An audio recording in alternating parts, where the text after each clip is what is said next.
Ini menjadi kerinduan setiap kami Tuhan, anak-anak-Mu Bapa yang hadir di tempat ini. Ketika kami Bapa menyerahkan hati kami Tuhan untuk dibentuk sesuai dengan kehendak-Mu Tuhan. Ketika kami menyerahkan hidup kami sepenuhnya Tuhan di tangan-Mu. Kami mau seperti-Mu Yesus, disempurnakan selalu Tuhan dalam kehidupan kami hari lepas hari. Kami sadari Tuhan kami adalah manusia yang tidak sempurna. Kerap kali kami menyakiti hati-Mu. Kerap kali kami lupa akan Engkau. Kami tidak setia dengan Engkau Tuhan. Namun Engkau Allah yang tetap setia beserta dengan kami. Untuk itu Tuhan, pada saat ini kami mau mendengarkan akan sabda-Mu. Engkau berbicara bagi setiap kami Tuhan pada saat ini. Sebab kami rindu Tuhan. Kami rindu dipenuhi oleh kebenaran firman-Mu. Kami rindu Engkau berbicara bagi setiap kami, yang menguatkan kami, yang menyertai kami, sehingga kami bisa Bapa berjalan seturut dengan kehendak-Mu. Beri hikmah bagi setiap kami Tuhan, sehingga kami dimampukan untuk mengerti apa yang Tuhan sampaikan bagi pribadi kami hari ini. Yang siap mendengarkan firman Tuhan, kita sama katakan jemaat Tuhan dipersilakan duduk kembali. Shalom bagi kita semua. Shalom. Bersyukur di kesempatan pada saat ini Tuhan masih memberikan kita kekuatan, kesehatan, sehingga kita bisa berkumpul sebagaimana kita ada sampai pada saat ini. Tidak terasa kita sudah memasuki bulan Juli, dan tidak terasa beberapa bulan lagi juga kita akan merayakan yang namanya Natal. Namun untuk itu banyak masih perjalanan hidup kita. Hari-hari masih harus kita lalui dengan banyaknya tantangan yang Tuhan berikan dalam hidup kita. Tapi tantangan itu bukan membuat kita untuk mengeluh di hadapan Tuhan. Setiap ujian yang Tuhan berikan dalam hidup kita bukan untuk membuat kita menyalahkan Dia, tapi membuat kita semakin dekat lagi dengan Dia. Kita akan belajar dari satu tokoh, di mana tokoh ini sangat mengandalkan Tuhan, sehingga Tuhan tetap menyertainya. Mari kita buka dari 2 Samuel.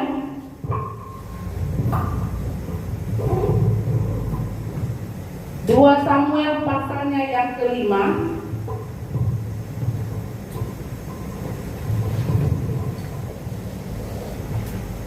2 Samuel pasal yang ke-5 ayat yang ke-17 sampai ayatnya yang ke-25. Satu tokoh yang sudah tidak asing lagi, yang sudah sangat kerap kita dengar ceritanya, yang mungkin juga menjadi teladan bagi hidup kita, sehingga kita terus berjalan sesuai dengan kehendak Tuhan. Tema renungan kita pada siang hari ini adalah tetap bertahan dalam pergumulan. Tetap bertahan dalam pergumulan. 2 Samuel pasal 5 ayat 17 sampai ayat yang ke-25 kita akan membacanya secara responsoria. Kaum wanita akan baca ayat yang ke-17. Kaum pria akan baca ayat yang ke-18. Begitu berganti selanjutnya sampai di ayat yang ke-25. Yang sudah mendapatkan sini katakan amin. Ayo, mana anak muda? Buka Alkitabnya. Yang tidak bawa Alkitab, bawa handphone, buka handphonenya. Dengan judul perikop, Daud memukul kala orang Filistin. 1, 2, 3, ya. Ketika didengar orang Filistin bahwa Daud telah diurapi menjadi raja atas Israel, maka majulah semua orang Filistin untuk menangkap Daud. Tetapi Daud mendengar hal itu, lalu ia pergi ke kubu pertahanan. Ketika orang Filistin itu datang dan mengejar di lembah Refaim, bertanyalah Daud kepada Tuhan, apakah aku harus maju melawan orang Filistin itu? Akan kau serahkankah mereka ke dalam tanganku? Tuhan menjawab Daud, majulah, sebab aku pasti akan menyerahkan orang Filistin itu ke dalam tanganmu. Lalu datanglah Daud di Gibal Bersnya dan memukul mereka kalah di sana. Berkatalah ia, Tuhan telah merobos musuhku di depanku seperti air merobos. Sebab itu orang menamakan tempat itu Bal Permai. Orang Filistin itu meninggalkan berhalanya di sana, lalu Daud dan orang-orang yang mengangkatnya. Ketika orang Filistin maju sekali lagi dan mencari lembah Refaim, Maka bertanyalah Daud kepada Tuhan, dan dia menjawab, janganlah maju, tetapi buatlah gerakan lingkaran sampai ke belakang mereka, sehingga engkau dapat menyerang mereka dari jurusan pohon-pohon kekal.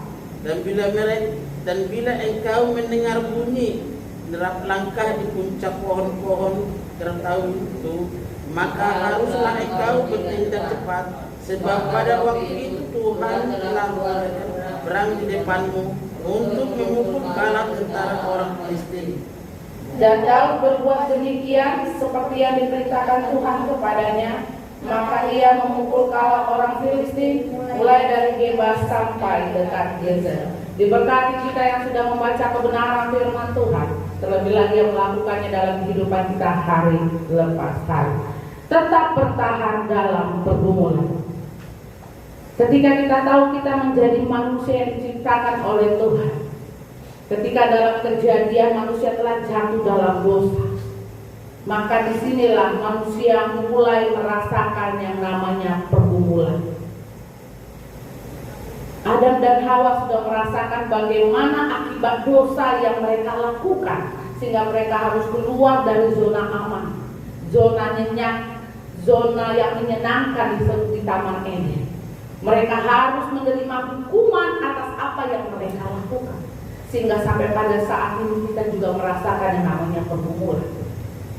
Tapi demi pergumulan-pergumulan yang Tuhan berikan itu bukan membuat kita ciut, bukan membuat kita menyesal atau sampai menyalahkan Tuhan atas apa yang kita hadapi sampai pada saat ini. Karena saya yakin dan percaya setiap kita akan diuji sesuai dengan kemampuan kita. Karena firman Tuhan berkata ia akan memberikan ujian dan cobaan, itu tidak akan di luar batas kemampuan umatnya. Jadi ketika kita masih diperhadapkan dengan ujian sampai pada saat ini, itu karena Tuhan tahu masih dalam batas kemampuan kita sebagai umatnya, dan kita akan mampu melewatinya hari lepas hari.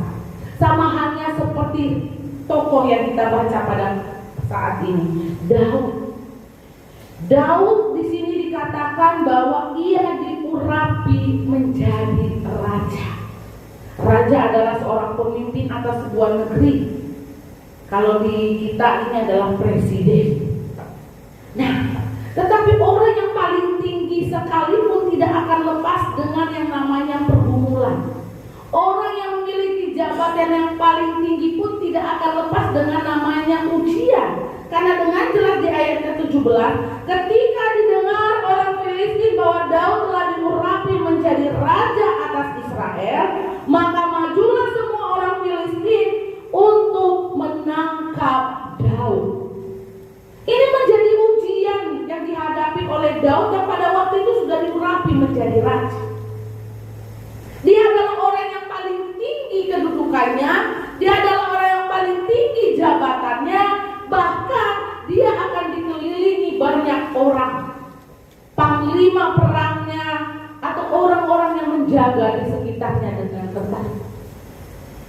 Wow, menjadi raja saja ada pergumulan. Apalagi kita seperti kita adalah manusia yang biasa, tidak memiliki jabatan yang wah, tidak memiliki hal yang sangat-sangat membuat kita misalnya sangat dipandang atau ditakuti oleh orang banyak. Ini artinya Tuhan tidak memandang seberapa tinggi jabatanmu, seberapa hebat engkau, seberapa perkasanya engkau, sehingga tidak mengalami yang namanya ujian. Artinya apapun kondisi hidup kita, kita akan tetap diperhadapkan dengan ujian. Kenapa? Karena Tuhan mau menaikkan level imanmu bersama dengan Dia, progres yang kita hadapi bersama dengan Dia. Karena semakin hari dunia semakin jahat, kita akan diperhadapkan, kita akan ditarik untuk mengikuti keinginan dunia, bukan keinginan Tuhan. Tapi di sini dikatakan di ayat ke-17, tetapi Daud mendengar hal itu, lalu ia pergi ke kubu pertahanan. Daud tahu apa yang harus dia lakukan ketika dia menghadapi pergumulan. Dan ini yang Tuhan mau bagi kita. Ketika kita menghadapi pergumulan, maka kita akan lari ke kubu pertahanan kita.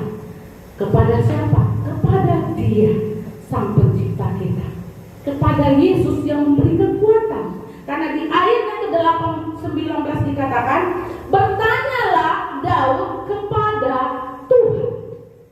Jadi hal yang pertama yang harus kita lakukan, bagaimana kita bisa bertahan dalam pergumulan kita.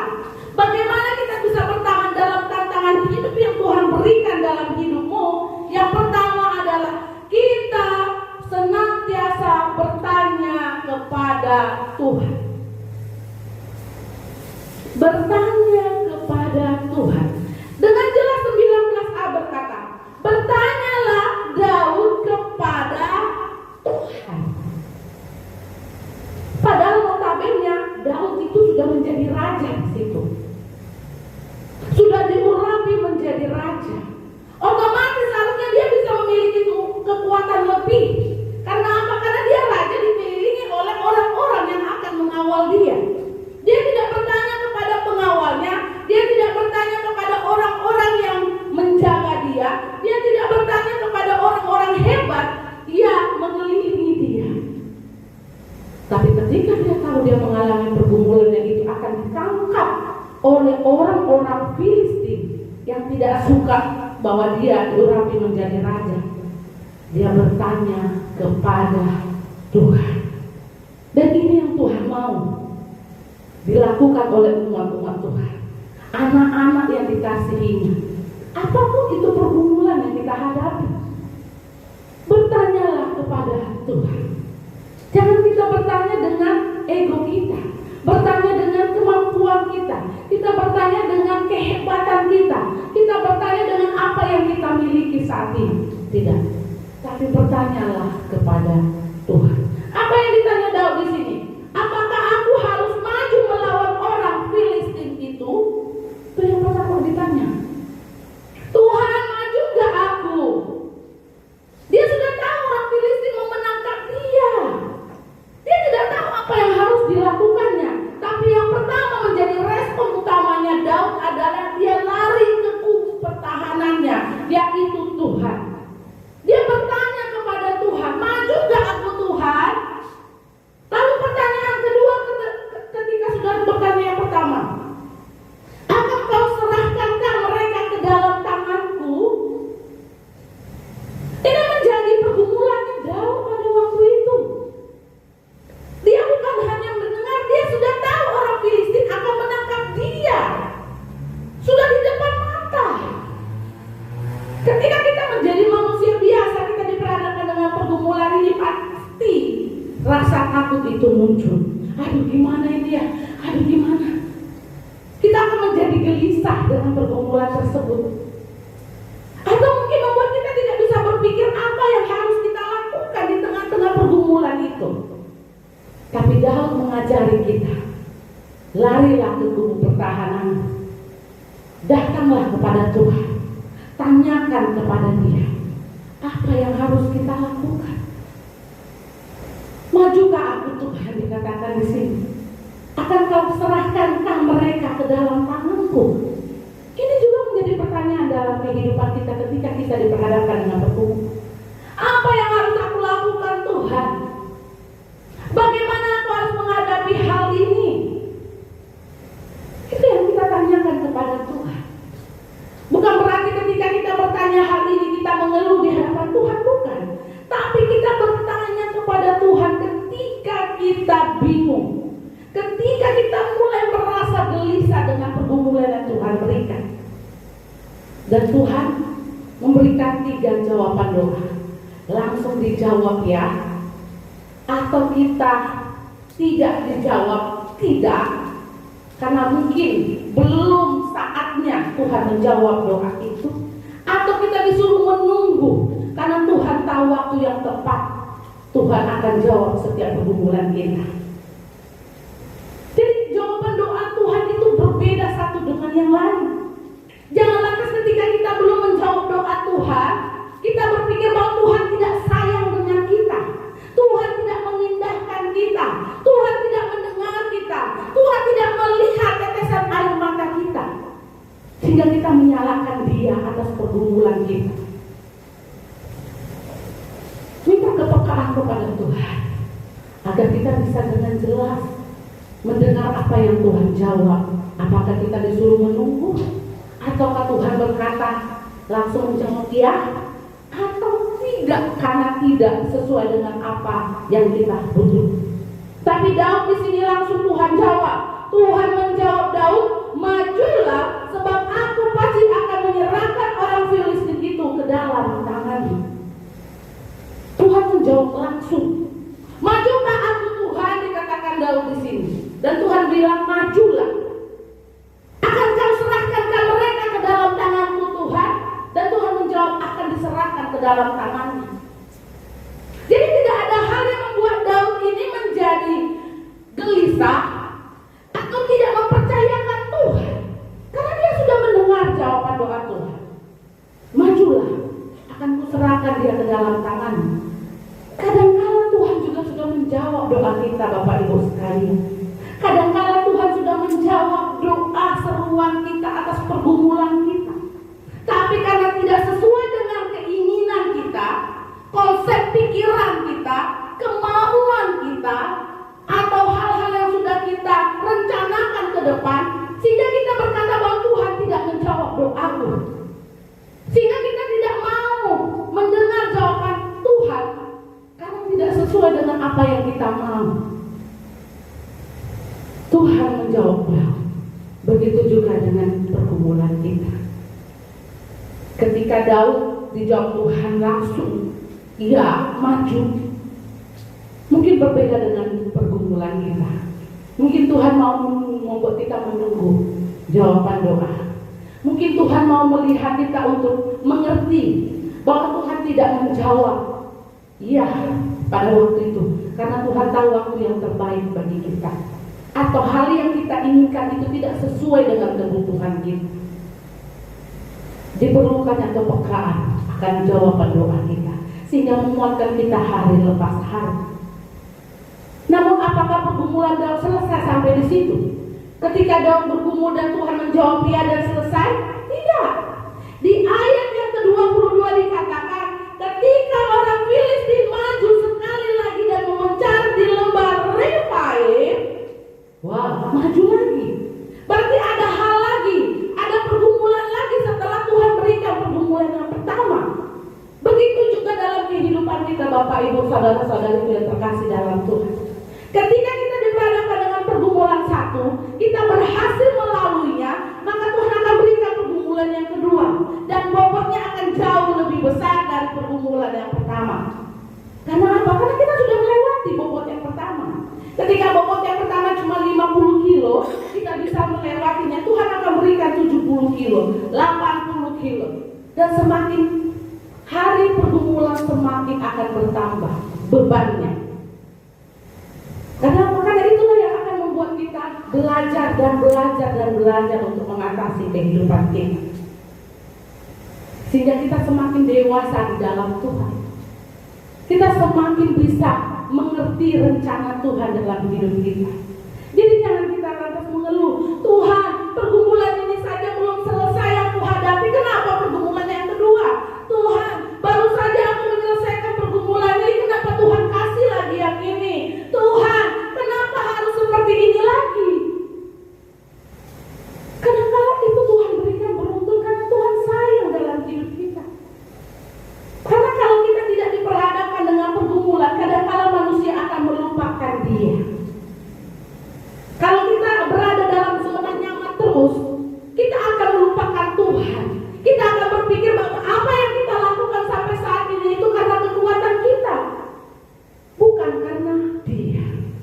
Jadi Tuhan akan terus memberikan kita ujian dan ujian. Tapi kita akan mampu melaluinya ketika kita menyertakan Dia, mengandalkan Dia. Sama di ayat yang ke-22 dikatakan, ketika orang Filistin itu maju sekali lagi dan memecah di lembah Refaim, maka bertanyalah Daud kepada Tuhan. Hal yang sama Daud lakukan. Ketika dia berhasil dengan hal yang pertama, pergumulan yang pertama, bukan membuat Daud langsung yang kemarin aja Tuhan bisa,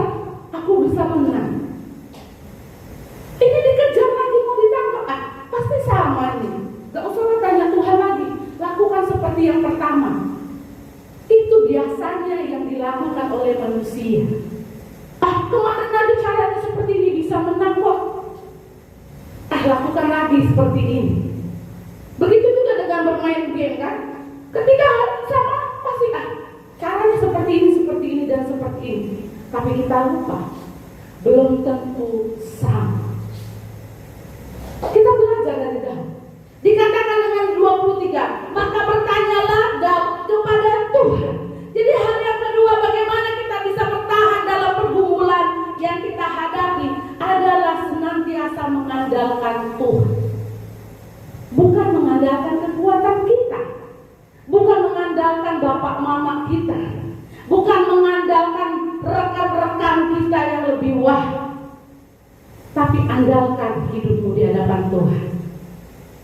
Sertakan Dia apapun situasi dan kondisi kita, seberat apapun, sesulit apapun, mengandalkan Dia. Dengan jelas dikatakan, maka bertanyalah Daud kepada Tuhan, dan Ia menjawab, janganlah maju. Wow, dua pergumulan yang sama, yaitu mau ditangkap oleh orang Filistin, tapi jawaban doa Tuhan berbeda. Dua pergumulan yang sama dengan Daud, yang dihadapi Daud, tetapi ketika bertanya kepada Tuhan, dua jawaban berbeda. Ini juga yang terjadi dalam kehidupan kita, Bapak Ibu sekalian. Kadangkala kita melihat pergumulan ini, sepertinya aku udah pernah menghadapi pergumulan ini, kok masih Tuhan uji lagi dengan ini? Tapi belum tentu jawaban Tuhan sama. Daud ketika yang pertama Tuhan berkata majulah, akan diserahkan orang Filistin itu ke dalam tangan Daud. Tetapi di ayat yang ke-23 dikatakan janganlah maju. Wah, kenapa Tuhan kok gak boleh maju?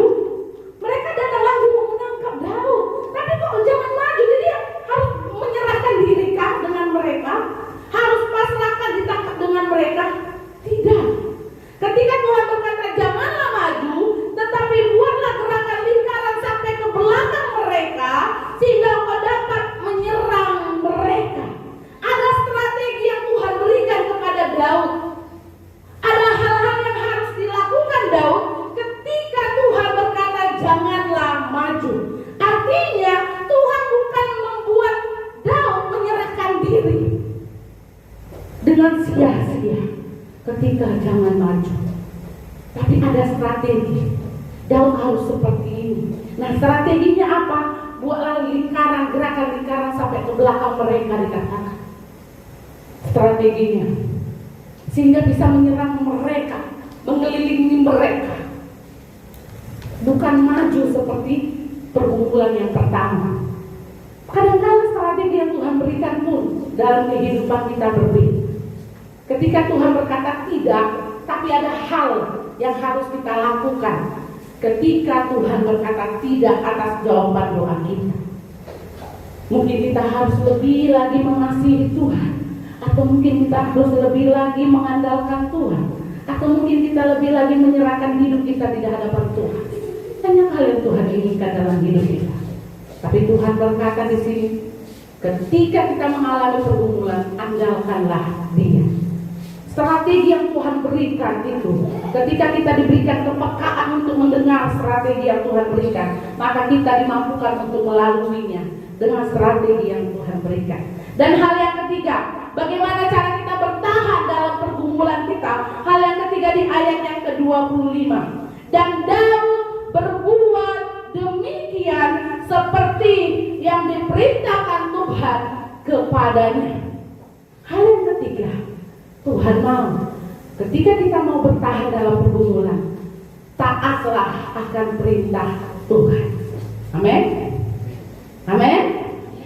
Taat akan perintah Tuhan. T-A-A-T. Jika dibalik pun jadi T-A-A-T. Artinya dalam segala aspek kehidupan kita, taatlah akan perintah Tuhan. Dengan jelas di sini Daud berbuat demikian seperti yang diperintahkan Tuhan kepadanya. Apa perintah Tuhan? Yang pertama Tuhan berkata maju. Dan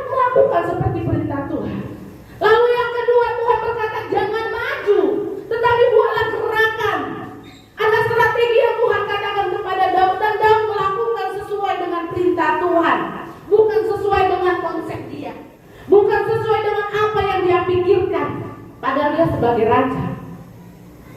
Dia punya pengalaman dalam berperang. Dia tidak memakai hal itu. Tapi Daud berbuat seperti apa yang diperintahkan Tuhan. Begitu juga dalam kehidupan kita Bapak Ibu sekalian, saudara-saudara yang terkasih dalam Tuhan. Kadangkala setiap pergumulan yang kita hadapi, kita tidak melakukan sesuai dengan kehendak Tuhan. Kadangkala tanpa kita sadari, kita melakukan karena kemampuan kita. Kadangkala tanpa kita sadari, kita melakukan dengan apa yang kita pikirkan itu baik. Tapi Tuhan jauh lebih tahu apa yang terbaik dalam hidup kita. Tapi Tuhan jauh lebih tahu apa yang kita perlukan. Jadi biarlah kebenaran firman Tuhan kita yang singkat pada saat ini mengajari kita, mengingatkan kita, ayo kita terus bertahan di dalam pergumulan kita. Teruslah kau mengandalkan Dia. Tanya Tuhan dengan apa yang kita alami. Andalkan Dia dan lakukanlah sesuai dengan perintahnya. Lakukanlah sesuai keinginannya. Maka Tuhan akan memberi engkau jalan keluar. Maka engkau akan memahami apa yang Tuhan mau lakukan dalam hidup. Maka engkau akan keluar menjadi pemenang, menjadi kepala bukan ekor, menjadi orang yang menyenangkan hati Tuhan. Mari kita berdoa. Haleluya. Bapa yang baik, Bapa yang berada dalam kerajaan surga, kami bersyukur Tuhan pada saat ini ketika Engkau Bapa memberikan kami ujian, ketika Engkau memberikan kami Bapa pergumulan. Itu bukan karena kekuatan kami Bapa, tapi semua karena kasih anugerah yang Tuhan berikan bagi kami. Kami mau bersyukur Tuhan, karena bukan dengan kekuatan kami mampu melalui hari-hari kami. Kami mau meresponi firman Tuhan dengan mengangkat pujian Bapa, bukan dengan kekuatan. Haleluya. Kita mau bersyukur sama Tuhan hari ini. Kita mau datang di hadapan Tuhan, membawa pergumulan tantangan hidup kita di hadapan Tuhan. Melalui pujian ini kita mau katakan, bukan dengan kekuatan. Haleluya.